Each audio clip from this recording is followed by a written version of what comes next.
মামা মমতাজ আপা কি দেখে গো? ওয়েট কর, সামনে দেখি। হাই হাই, আপার জামাই না এটা? এই মদ না মনে হয় আপাকে রেখে কসি মেয়ে বিয়ে করছে রে। তুমি সব কি বলছো? আপা কিছু তো বলেন, আপনার স্বামী বিয়ে করে নিল যে।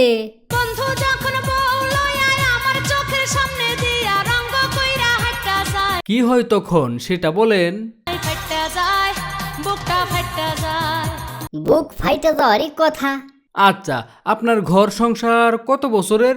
বন্ধুর সাথে ঘর করলাম 3.5 বছর। আহারে খুব কষ্টের কথা গো। নিঃসন্দেহে তুই ঠিক কথা বলেছিস। সেই বন্ধু কেমনে আমার হইয়া গেল পর। লম্পট স্বামী আপনার। যাই হোক, স্বামীর জন্য কি কি করছেন তার কিছু বলেন শুনি। নিজে না খাইয়া আমি কষ্ট করলাম যত, নিজে না খাইয়া সেবা করছেন তবু এমন করলো। আর কি করছেন? কই মাছ ভাজা বন্ধুরে খাওয়াইলাম তত।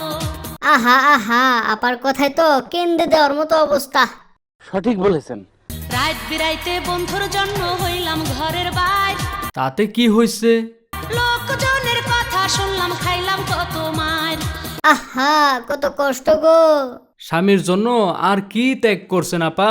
কষ্ট কইরা আঘাত সইলাম আমি আমার গায়।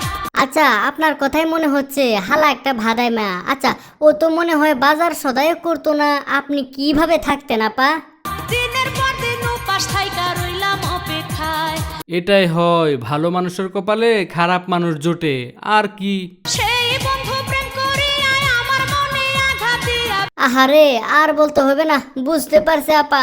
এখন বর্তমান আপনার অবস্থা কেমন? ফাইটা যায়, বুকটা ফাইটা যায়। কিরে ভাগিনা, কিছু বুঝলি?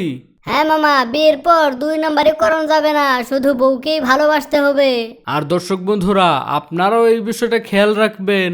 আর আমাদের ভিডিওগুলো নিয়মিত দেখতে চ্যানেল সাবস্ক্রাইব করে রাখুন। বিদায় নিচ্ছি, সবাই ভালো থাকুন, খোদা হাফেজ।